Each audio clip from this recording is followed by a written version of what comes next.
All right, here's a great question. I have as yet to see any discussion on whether to hold the slingshot vertically as opposed to horizontally, which is always shown. Are there advantages, disadvantages to either one? Great question. All right, so when you reference horizontally versus vertically, horizontally would be this orientation here, completely held over sideways. A lot of folks call that gangster style, and we won't go into why that is, but you can kind of see the similarity there.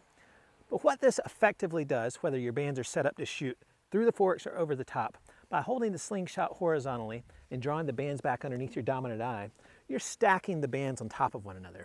The bands become your sighting reference. If you come from an archery background and understand gap shooting, then it's similar to sighting down the length of the arrow. If you shoot open sights on a rifle or shotguns, sighting down the barrel to the bead, the tip essentially becoming the bead.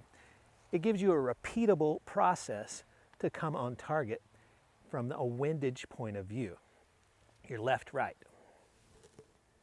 In doing so, you only have to accommodate for elevation by the fact that you're sighting down the bands with your dominant eye. Now, it's very important if you're shooting horizontally that you shoot according to your eye dominance, and we've got other videos on that. So make sure you understand your eye dominance and are holding your slingshot in the correct hand. Now, you will see a lot of folks shooting with the slingshot upright in the vertical position, towards the heavens, some folks call that.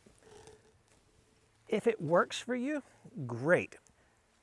There's not so much of a sighting reference available to you in doing so.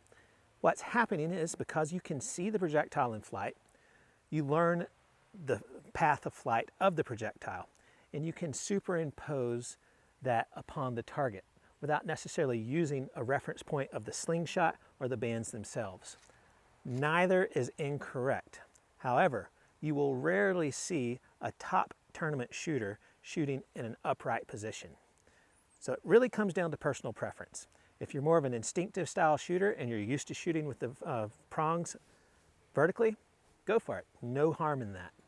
If you prefer to hold it somewhere in between, like I do, no harm in that. But if you want to use a sighting system, a repeatable referencing system, horizontal is absolutely the way to go. So figure out your eye dominance, set your bands up the way you like to shoot them, whether over the top or through the forks, and do it the same way every time.